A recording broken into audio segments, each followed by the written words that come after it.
He was the first dancehall artist to win a Grammy. Then suddenly he vanished. One TV interview, one firestorm, and the king of dancehall was cast into exile. But where did Shabba Ranks go? Why did his voice disappear? And how did he quietly make a comeback that nobody saw coming? Stick around, because the real story will leave you stunned. Born Rexton Ralston Fernando Gordon on January 17, 1966, in the quiet hills of Sturgetown, St. and Jamaica, this towering voice of dancehall music rose from humble beginnings to become a cultural monolith. His gravelly voice was unlike anything the world had heard. It wasn't just his music. It was his presence. Sharp suits, gold chains that glistened under spotlights, eyebrows that curved like carved art, and a voice that carried the weight of the Caribbean. Shabba wasn't just a performer. He was a storm. But somewhere along the way, the roar of applause turned into an unsettling silence, and the question began to linger. What happened to Shabba Ranks? The journey began in Seaview Gardens, a rough-edged neighborhood brimming with sounds, struggle, and spirit. It was here that young Rexton watched his father, Ivan Gordon, lay bricks by day while melodies flowed through dusty alleyways by night.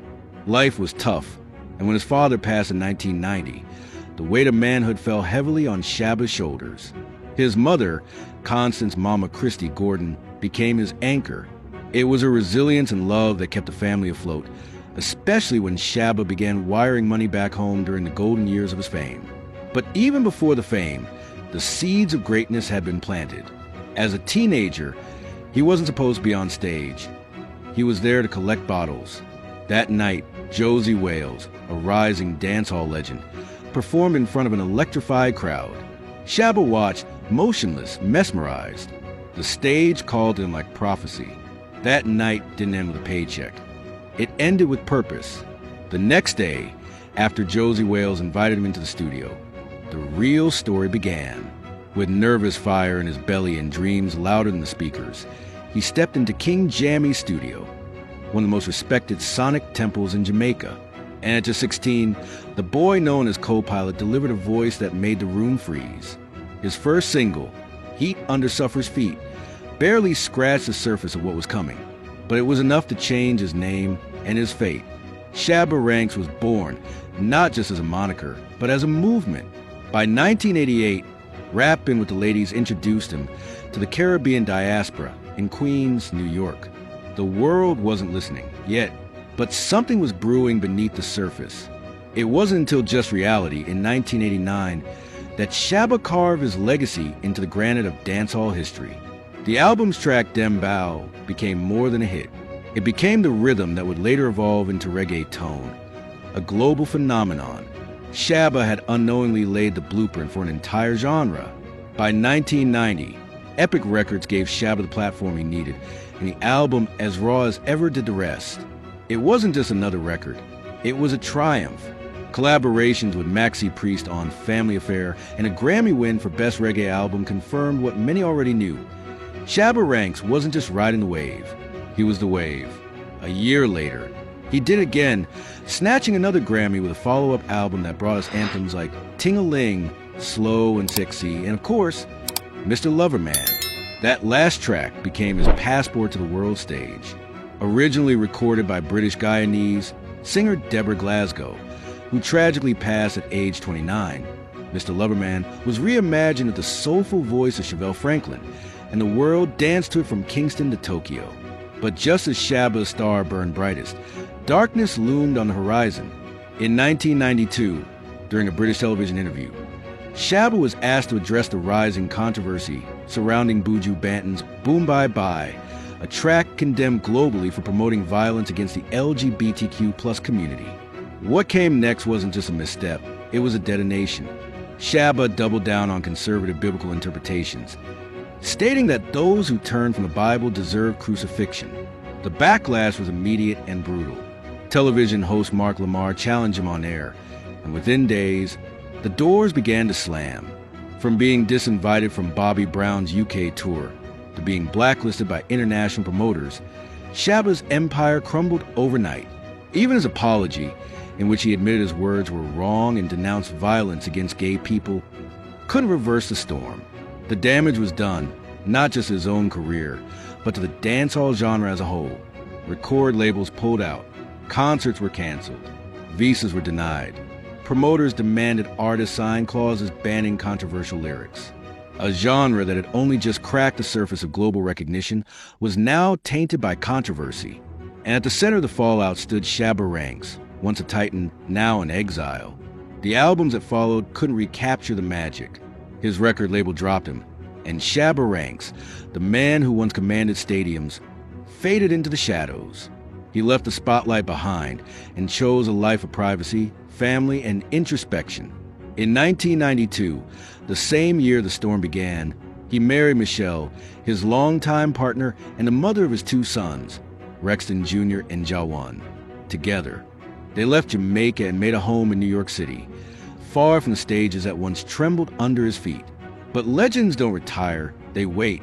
And in 2011, the wait was over. Shabba released None of Them, featuring Michelle, signaling his return. A year later, he appeared on Tekken 9 and E's track, Boy Toy, reminding fans that the voice hadn't lost its edge. In 2013, a new generation discovered his legacy when ASAP Ferg dropped the track Shabba, an ode to the dancehall king. The music video featured Shabba himself, now older, wiser, but still every bit the icon. A remix followed, featuring Migos and Busta Rhymes. The king was stirring. By 2024, the resurrection was undeniable. In April, he appeared at a tribute for Beverly Kelso, the last surviving member of the Wailers, honoring the roots of Jamaican music. Then in August, he stunned the UK at the Reggae Land Festival, his first major performance on British soil in years. November saw him back on stage at New York's Reggae Love Fest, his voice cutting through the cold city air like a promise kept. The world had not forgotten. It had been waiting. While the spotlight dimmed, Shabba Ranks built a different kind of empire, one made of brick, family, and roots. His New York home, nestled in a quiet corner of the city, is a stunning 5,000 square foot sanctuary where modern architecture meets classic charm. 5 bedrooms and 3 bathrooms stretch across a home designed for both comfort and majesty. Inside, original woodwork whispers of tradition, while walk-in pantries and a butler's kitchen serve the needs of man who once served the world rhythms. A 4-season sun porch glows with light, a haven for reflection and peace. Today, Shabba Ranks holds a net worth estimated at $2 million. Modest by industry standards, perhaps, but in legacy, his value is incalculable. The man who gave the world Dembow gave birth to a rhythm that shaped reggaeton. The artist who fused reggae with R&B on Mr. Loverman unlocked crossover potential that artists now build careers on. And the presence, oh, the presence, remains unmatched. Shabba Ranks didn't just make music. He made moments. His voice isn't just remembered, it's imitated. His style isn't just recognized, it's revered. His legacy isn't just intact, it's immortal. And while the road took a dark turn, it didn't end. It twisted, like dancehall itself, into something complex, controversial, but undeniably alive. So what really happened to Shabba Ranks? He lived, he stumbled, he rebuilt, he loved, and now he's walking back into the light one stage at a time. The story of Rexton Ralston Fernando Gordon is not one of fall from grace. It's the story of a phoenix burned by controversy, but reborn in rhythm. After all the headlines, controversy, and silence, what do you think Shabba Ranks' legacy should be? Is it fair to define a man by one moment?